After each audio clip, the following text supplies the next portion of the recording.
तर मी नाही करत तुझ्याशी लगीन. खरं मी लगीन करते ते आपल्या आनंदासाठी, तुझ्या आणि माझ्या आनंदासाठी. आणि त्या लग्ना अगोदर तुला जर एवढा त्रास होणार असेल ना तर मी नाही करणार तुझ्याशी लगीन.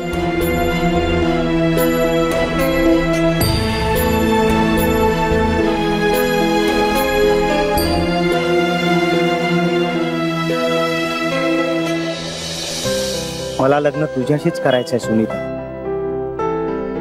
I love you.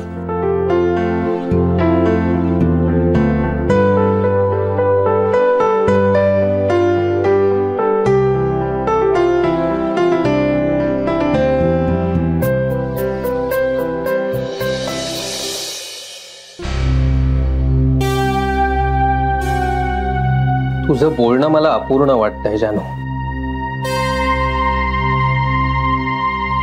म्हणजे 50% बरोबर 50% चूक असं काहीतरी वाटतंय. नाही, मला कळलं नाही बाबा. म्हणजे बघ की मुलगी अनुरूप असावी, मुला मुलीने जोडीदाराला पारखून घ्यावं, हे सगळं तुझं पटतंय मला.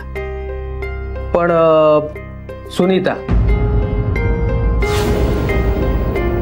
आपलं सुनीता नव्हे, काय त्या मुलीचं नाव, सविता. सविता पिंट्या करता अनुरूप नाही असं तू जे काही म्हणतेय ते मला पटत नाही. का? कारण सविता पिंट्या करता अनुरूप आहे. आणि लग्न म्हणजे काही केवळ नवरा बायकोचाच संबंध नसतो, दोन घराण्यांचा संबंध असतो. ती फॅमिली चांगली आहे, माणसं चांगली आहेत. दत्ताला तर मी पर्सनली ओळखतो, सरळ माणूस आहे तो. हो, पण हे सगळं मलाही मान्य आहे बाबा. मग तुझा या लग्नाला विरोध काय? बाबा हो, लग्न ठरण्यापर्यंत गेल्यात का गोष्टी? पण हे लग्न ठरू नये असं का तुला वाटतं? कारण मला ती मुलगी पिंट्यासाठी कम्पॅटेबल वाटतच नाहीये. का? नाही, असं नाही सांगता येणार बाबा मला. जानू, एखाद्या गोष्टीला जेव्हा आपला नकार असतो ना, तेव्हा तो नकार काय याची क्लॅरिटी असावी आपल्या मनात. आणि आपल्याला ती कारणं समोरच्याला देता यायला हवी, नाहीतर फक्त हवेतल्या गप्पा होता. तिच्यात नाव ठेवण्यासारखं काहीच नाहीये. बरोबर, पण बाबा मला तिच्याशी कनेक्ट सापडत नाहीये. अगं तो सापडेल, पहिल्याच भेटीत तो सापडेल असं आहे का? आणि त्यासाठी अख्खा माणूस नाकारायचा, हे बरोबर आहे का? अगं वेळ जाईल थोडा. हो, पण तरीही मला असंच वाटतं की ती आपल्या घरात रुळणार नाही. पहिल्याच भेटीमध्ये आपण कसं ठरवणार की ती आपल्या घरामध्ये नाही रुळणार म्हणून? बाबा, आता सगळ्या गोष्टी लॉजिकने नाही मांडता येत. म्हणजे कधीतरी तुमचं मनही कौल देतो ना तुम्हाला, आणि प्रत्येक वेळी हा कौल वस्तुस्थितीशी सांगड घालणारा असेलच असं नाही.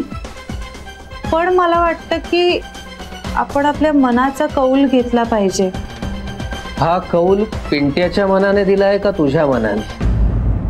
असं का विचारताय तुम्ही? मला प्रतिप्रश्न करून माझ्या प्रश्नाचं उत्तर टाळतेस का तू?